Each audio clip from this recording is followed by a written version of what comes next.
A few days ago, John asked me to help out another faster student coach their client through HANDstand.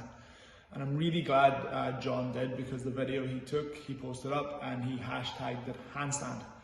And at this stage of his career, his life, John should really know the difference between the job a hand does and head.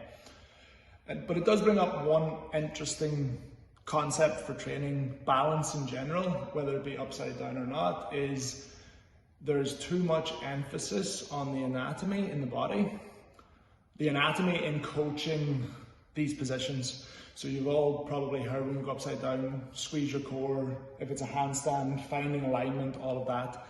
And it doesn't really matter that much. It's all the same when you understand the key concept of balance, and that is the size of the base and the height of your center of gravity. Everything else is fluff. So what I want to try to do is to show how the headstand training can easily be transitioned into handstand training. And so when we're looking at headstand, we come up to it in the sagittal plane, so we're folding forward to rolling up to come up. And in a headstand, the size of your base is from your elbow around your hand. That was the shape that I was making. So this is the size of my base, which is large, and in a handstand it is from the tip of my middle finger to the base of my hand, which is much smaller. Also, when you flip into a headstand, your center of gravity is the height from your center of your head, the top of your head, to somewhere roughly in behind your belly button. When you get into a handstand, especially a straight up and down one, it is the height from my hands all the way down to here. So the base is much smaller and the center of gravity is much higher. When we're doing hand balancing in yoga, when I'm teaching it that way, a lot of the time I use crow pose as the intermediate in-between stage, and it's a chance for people to get onto their hands and be able to balance because the center of gravity stays nice and low. So there's a few different ways I want to show you on how to help people into handstand training. If you wanted the headstand one, watch the video I did before, but for handstand videos, I just want you to use crow pose as the way forward.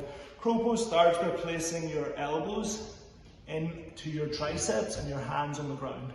You lift your hips up, you move forward, and when my center of gravity becomes over my hands, my feet get light and I lift off. I can hold here, and it's nice and easy to hold because whilst my base is small, my center of gravity is very, very low. This is the easiest way to get people used to their hands moving the weight forward and back. The other really good tool to use is the wall. And the wall allows you to push yourself into the position so you don't have to jump and try to catch yourself in the base. I like to do a hand balance where I'm facing into the wall to start, foot up, push, and then my leg comes over. And as I'm bringing my leg over, I will start to balance when my leg brings my center of gravity over my hands. And I'm just looking to find that sweet spot, center of gravity over my hands. I also get to keep one leg low, and when the other leg goes over, it stays low, keeping my center of gravity slightly lower again. When you flip right up into a straight up and down handstand, your center of gravity goes up. And again, making it harder and harder. And your goal in working the handstand should be start low with your small base, because it's just your hands, and then work it up higher and higher until you can eventually catch it with going the other way. So if I flip up this way, my center of gravity is much, much higher now because my feet are up, and I have a much harder time coming out and trying to find that balance. But again, the wall is there just to protect me from falling and for me to allow me to find center of gravity over my base. If you find that, you're balanced. If you don't, you're not. Don't worry about squeezing muscles. Don't worry about alignment. Feel it, because when your center of gravity is above your base, it's light, and that's it.